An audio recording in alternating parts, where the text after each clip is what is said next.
नमस्कार दोस्तों, मैं हूं दामिनी यादव और आप देख रहे हैं हिंदी की बिंदी। दरिया को सिमटे रहना चाहिए, हदों में ही बहना चाहिए, क्योंकि हदों के टूटने से तबाही आती है, लोगों की नींद टूट जाती है।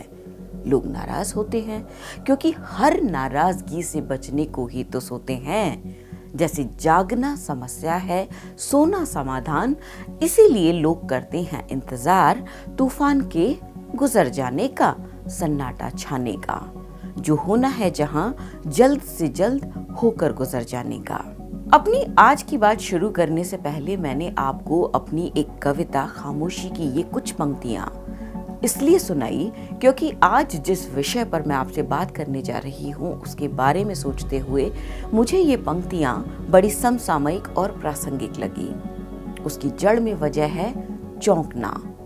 हम चौंकते क्यों हैं? क्योंकि चौंका तो तब जाता है जब हम किसी चीज से गाफिल होते हैं या नींद में होते हैं या फिर इतने अनजान होते हैं कि सामने आया सच हमारे कहीं ख्वाबों ख्यालों तक में नहीं होता।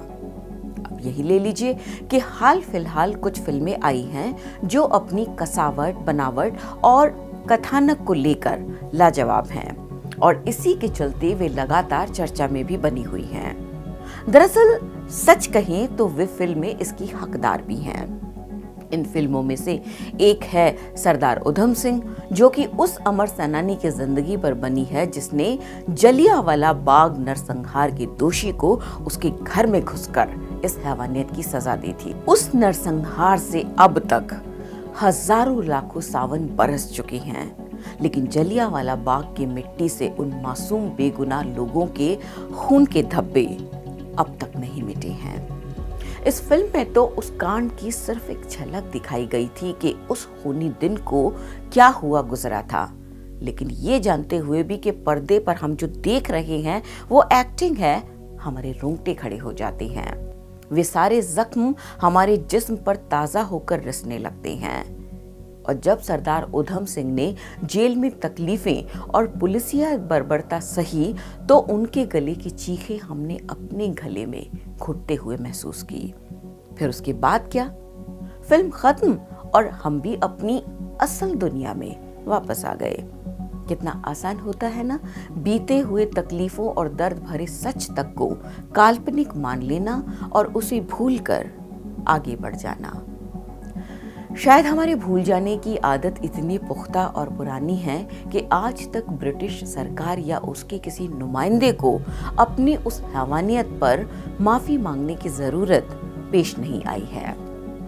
हाँ, अलबत्ता हम जरूर इतने प्रोग्रेसिव हैं कि हमने जलियांवाला बाग की दीवारों के शानदार रेनोवेशन से उस सच को धुंधला कर दिया है। मगर अफसोस कि हमारी ये कोशिश कोई बहुत ज्यादा कामयाब नहीं हुई है, क्योंकि आज भी कोई जिंदा ज़मीर का इंसान वहां जाकर उन दरो दीवार को छूने की कोशिश करेगा तो उसे फिर से वहां से खून रिश्ता महसूस होगा। इतिहास सिर्फ तभी बदलता है जबकि उससे सबक लेकर वैसा कुछ कभी ना दोहराया जाए जो कि तब घट चुका था। लेकिन जिस वक्त में वैसी ही कहानियां हर रोज का सच हों और इतिहास को मिटाकर नया इतिहास लिखने की कोशिश सिर्फ दरो दीवार के रंग बदलने तक सीमित हो तो कोई क्या कहे। अब मैं आती हूं अगली फिल्म जय भीम पर, जो कि हालिया रिलीज है।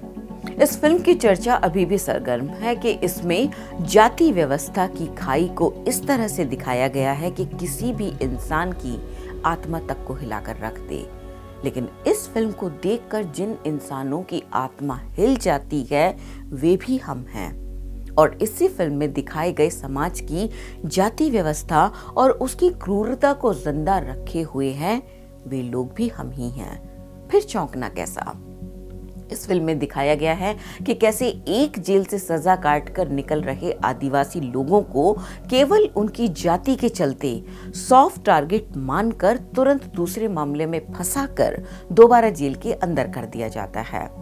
जैसे किसी जुर्म में फांसी के फंदे का घेरा जुर्म करने वाले के गले के नाप का नहीं, बल्कि फांसी का फंदा तो पहले से तैयार है, बस किसी निर्बल असहाय की गर्दन उसमें फिट करनी होती है। जो अपनी आवाज तक खुद नहीं उठा सकते, उस वर्ग का गला घोंटना कौन सी बड़ी बात है। यहाँ तक कि फिल्म में ही ऐसा होते देखकर जब एक पुलिस वाला दूसरे पुलिस वाले से पूछता है कि इन लोगों का कसूर क्या है, तो दूसरे पुलिस वाले का जवाब होता है कि इनका पैदा होना। और यही सच है इस वर्ग का कि जिस जाति में ये पैदा हुए हैं उसमें पैदा होना ही उनका सबसे बड़ा जुर्म है। ये फिल्म भी 90 के दशक की एक चर्चित घटना से प्रेरित है, यानी कहानी तो है मगर काल्पनिक नहीं है। फिर भी हायरी हमारी मासूमियत के 100 जान से कुर्बान जाएं इस पर। 90 के दशक के घटनाक्रम को हम 21वीं सदी में देखकर ऐसे चौंक रहे हैं कि अच्छा ऐसा भी होता है। इस फिल्म में दक्षिण भारत के एक आदिवासी समुदाय के अमानवीय जीवन के सिर्फ एक पक्ष को दिखाया गया है, लेकिन ये वर्ग तो दक्षिण से लेके उत्तर तक और पूरब से लेके पश्चिम तक फैला हुआ है। ये आदिवासी जिंदा रहने के लिए खेती को नुकसान पहुंचाने वाले चूहे पकड़कर खाने को मजबूर हैं। तो पूर्वांचल की ओर भी एक मुसहर जाति है जो यही करने को मजबूर है। पर हम में से कितने लोग इनके बारे में जानते हैं? कोई बात ना जानना कोई अपराध नहीं है, लेकिन किसी बात को जानने की इच्छा तक न रखना जरूर अपराध है। पर हम हर सच से व्यवस्था की मुट्ठी गर्म करके बच निकलने का हुनर जानते हैं। सो ये दोष भी कोई दोष नहीं है। ये आदिवासी समुदाय प्रकृति से किस कदर जुड़े हुए हैं और उसे बचाए हुए हैं, इसे समझने के लिए मैं आपको इसी फिल्म के एक दृश्य का उदाहरण देती हूँ, जिसमें फिल्म का एक मुख्य किरदार सरपंच के घर से सांप पकड़ लेने के बाद उसे जिंदा ही जंगल में वापस छोड़ देता है और छोड़ते हुए कहता है कि तू यहाँ क्या करने आ जाता है बार बार, जंगल में ही अपने लिए एक नागिन ढूंढ ले और हाँ, इंसानों से दूर ही रहना। तो मुझे बरबस ही वरिष्ठ साहित्यकार अज्ञे जी की ये पंक्तियां याद आ जाती हैं कि सांप तुम सभ्य तो हुए नहीं, नगर में बसना भी तुम्हें नहीं आया, पर एक बात पूछूं, उत्तर दोगे? तब कैसे सीखा डसना, विष कहां से पाया? समझने वाले समझ सकते हैं कि हम इंसानों के मुकाबले का जहर तो कोबरा के पास भी नहीं होता, इसीलिए अज्ञे जी की पंक्तियां खामोश कर देती हैं। अब मैं आती हूं इस फिल्म के अंतिम दृश्य पर, जहां वकील चंद्रू को कुर्सी पर पांव रखकर बैठे अखबार पढ़ते देखकर उस आदिवासी नायिका संगिनी की छोटी सी बेटी भी वैसा ही करती है, जिससे उसका ये विश्वास झलकता है कि शिक्षा उसका भी मुकद्दर बदल सकती है, उसी तरह से जैसे शिक्षा और संविधान की मदद से उसके मृत पिता को न्याय मिल पाया। लेकिन ये सच भी कितनी दूर चल पाता है जब हम रोहित वेमुला और प्रकाश जैसे उदाहरण देखते हैं। जहां तक ये पहुंच पाए थे वहां तक कितने पहुंच पाते हैं, पर हम चौंकते हैं और हर बार चौंकते हैं। ये तो हाल फिलहाल की बड़ी बड़ी बातें हैं, पर अगर मैं आपको और थोड़ा सा पीछे ले जाकर एक और फिल्म आर्टिकल 15 की याद दिलाऊं तो मुझे याद पड़ता है कि उसमें गटर में उतरते सफाई कर्मी को देखकर थिएटर में कई लोगों के गले से सिसकियां निकल गई थी और आंखें तो लगभग सभी की नम थी। और मैं यही सोच रही थी कि इसका मतलब कि अपनी गली के नुक्कड़ के कूड़ेदान में कूड़ा फेंकते हुए शायद हमने कभी उन लोगों पर गौर ही नहीं किया जो उसे वहां से साफ करने का काम करते हैं। जब जब हमारे इलाके के गटर भरकर चौक होकर बजबजाने लगते हैं, कोई एक इंसान इसी तरह से दूसरे इंसान के मल मूत्र से भरे गटर में उतरकर उसे साफ करता है। हमने भी बस उसे देखा तो कई बार है, हाँ बस याद ही नहीं रहा। हमारी इसी भूल जाने की आदत का फायदा वे लोग उठाते रहते हैं जो खुद अपने अतीत पर शर्मिंदा हैं और चाहते हैं कि बाकी सब भी उनके किए धरे को भूल जाए ताकि उन्हें दोबारा से इतिहास लिखने की जहमत ना उठानी पड़े, वरना इस काम में भी वे लगे तो जोर शोर से हैं। अब सोचना तो हमें है कि हम भूल जाएं या सब याद रखें, और अगर हमसे कुछ और न भी हो सके तो भी कम से कम उसे दोहराने तो ना दें, वरना फिल्मों का क्या है? वे कितनी भी अच्छी हों, कितनी भी सच्ची हों, हमें सिर्फ उतनी देर तक याद रहेंगी जितनी देर हमारे हाथ में थपे पॉपकॉर्न सलामत रहेंगे।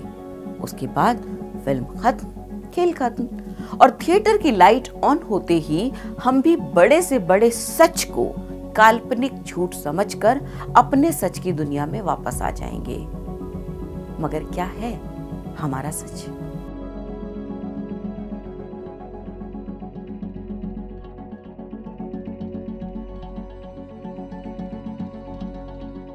द वायर के और वीडियोस देखने के लिए सब्सक्राइब करें और बेल आइकन पर क्लिक करें। स्वतंत्र पत्रकारिता की आर्थिक मदद करने के लिए डिस्क्रिप्शन में दिए गए लिंक पर जाएं और अपनी राशि चुनें।